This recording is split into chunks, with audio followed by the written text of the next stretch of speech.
Hi mga kabilas! Isang video naman ngayon ang ipapanood ko sa inyo mula kay Gilo Bernabe mga kabilas. At ang video ito mga kabilas ay kuha daw ito right after ng pagsasalita ni Vice Ganda sa Showtime na binabawi niya ang kanyang apology.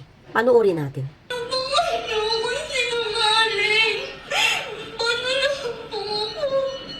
Hi guys, magsasalita lang po ako about sa issue ni Christine saka ni Axel. Since kapatid ko po yung ex ni Christine, nag-send po siya sa akin ng video na pinapaliwanag po yung nangyari about dito sa issue. Kasi wala daw naniniwala kay Christine, sinasabihan daw na sinungaling at kung ano-ano pa.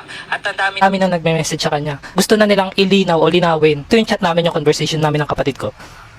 Disclaimer lang po, yung video na yon galing po sa kapatid ni Christine. Tapos, sinend lang po sa kapatid ko.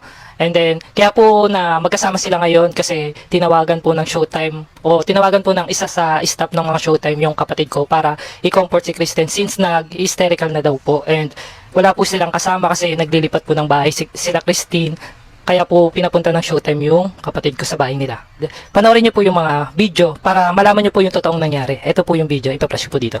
Yung mapapanood niyo po na video is kuha right after ng pagbibigay ng statement ni Miss Vice Ganda sa Showtime kanina. And then tumawag po agad yung staff ng Showtime kay Christine.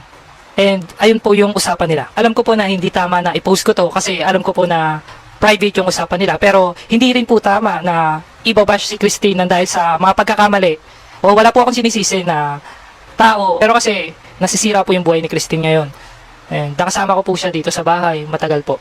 Kaya pinagtatanggol ko din po. Yung dalawang video na nilisi mo, gawin mo lang sabi ko, hindi ka naman ako. Hindi mo kasi in-explain ko po na at tatlong video nga po ko eh. Kaya nga, nakatatlong video ka na iba-iba din kung sinabi. Hindi po iba-iba. Paulit-ulit ko po. Ini-exaggerate ko lang po. Kasi pa mga tao na nare-reply ako po sila kasi hindi nila magit yung point ko. Kapon po. Hindi na mag-gets ang point kasi ang trabaho kasi nila ay mag-bash. So kahit anong... Ngunit po kasi, nasabi na silang binigyan ng dahilan.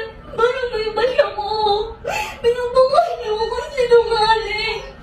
Paano na po ako? Hindi yan ang nangyari. Hindi yan ang totoong nangyari. Hindi yan ang intensyon. Pero magsasalita. At ako eh, nakanood ko po yung video na doon. Halos nakakabawasuin ako ko, ma'am. Halos sumayo ko. Hindi ko kasi kaya. Hindi nga ako kaya na konsensya ko magsinungaling eh. Tapos meron po yan ang panood ko. Kasi kaya naman po yung sitwasyon ko nga. Sige, Christine, tawagan ka ulit namin, ha? Sabi mo, okay. Inaayos na. May inaayos na kaming leak with doctor, ha? Tatawagan ka ulit namin. Number ka. Tayo. At yun na nga napanood nyo na guys, di ba? Sana tigilan nyo na yung pagbabash kay Christine at alam nyo na yung totoong nangyari.